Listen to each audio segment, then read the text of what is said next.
Yes, absolutely, and that is certainly a strategy that is very, very clear as far as the BJP is concerned. Nupur, once again, a good morning to all our viewers. As I'd also like to introduce the guests who are joining us at Vijay Chowk this morning, as we are all keeping a close eye on what happens in Parliament today. Karan Verma, of course, we've been speaking to since this morning.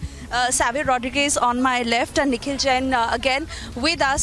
So a very good morning to all you gentlemen. Savio, I want to begin with you because you spent the last 60 hours in Manipur.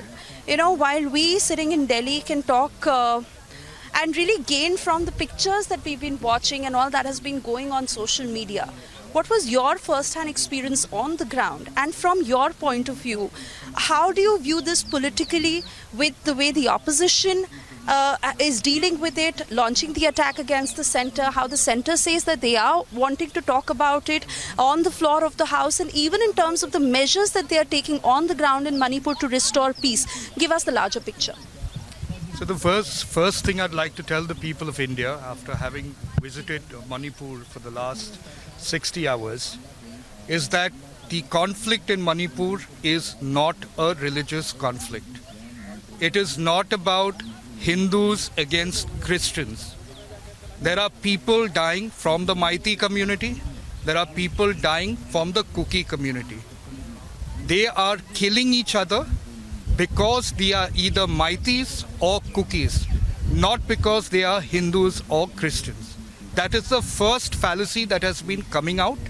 And let me also state this, that before the conflict erupted, on April 29th, international media was already present at Churachandpur. Why and how were they already there when nobody had an inkling of the conflict that was going to erupt on May 3rd? Would international media representatives be in Manipur to cover a peaceful protest? Somebody somewhere has pre-planned the entire conflict in Manipur. And I was on the streets from length and breadth of Manipur. I went to the villages. I went to the relief camps, both of the Maitis and the Kukis. And the condition and the fear in these people is real. It is as though they are so much of hate. And that hatred is coming primarily from the need to survive, because they don't know, when a Kuki doesn't know when he gets into a Maiti area whether he would be slaughtered. A Maiti doesn't know when he gets into a Kuki area whether he would be slaughtered. But many people are only fueling up the hate, especially people on social media, and certain sections of the media are fueling the hate. What is the real problem in Manipur?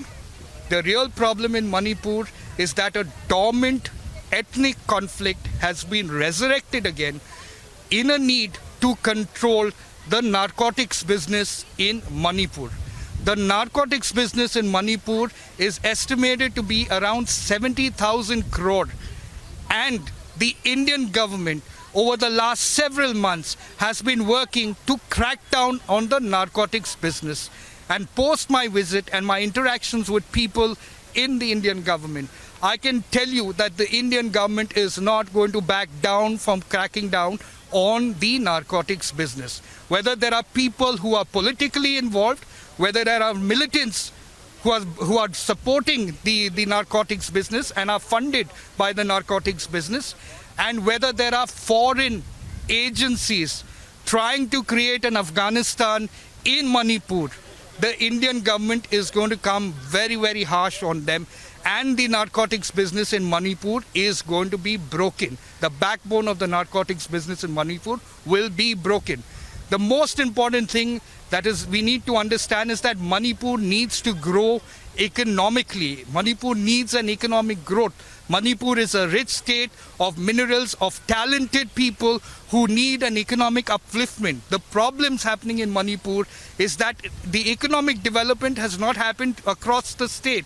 And therefore, poor farmers, let me give you an example. If they had to grow rice, they would earn about 2-3 lakhs in say about a month to 3 months. The reason they are falling prey to poppy cultivation is because they earn close to 14-15 lakhs a month, and that's why they are becoming victims of the poppy cultivation, because there is no economic activity. So when somebody comes in there holding an AK-47 or an AK-56 with him and trying to tell you that, hey, listen, either you do this cultivation or not, what are your choices left with you? So Manipur is right now in a tipping point of a civil war. It is important for everybody concerned, especially the opposition, to not turn this into a conflict of religion, because you will fail. Go down on the ground and talk to the people in the villages and the roads. I was there. I was stopped almost 14 times by different people from different camps, and some of them were people who were carrying weapons with them. It is on a tipping point of a civil war. Don't make innocent people who have nothing to do with the conflict, who just want to live peacefully and grow economically, to fight with each other with such hatred. Also with us on the broadcast is Sumansi Raman, and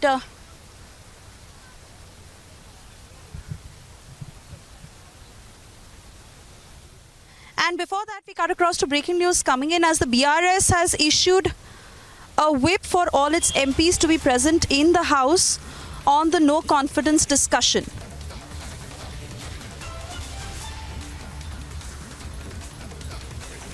This is the very latest we are getting this morning, as BRS has issued a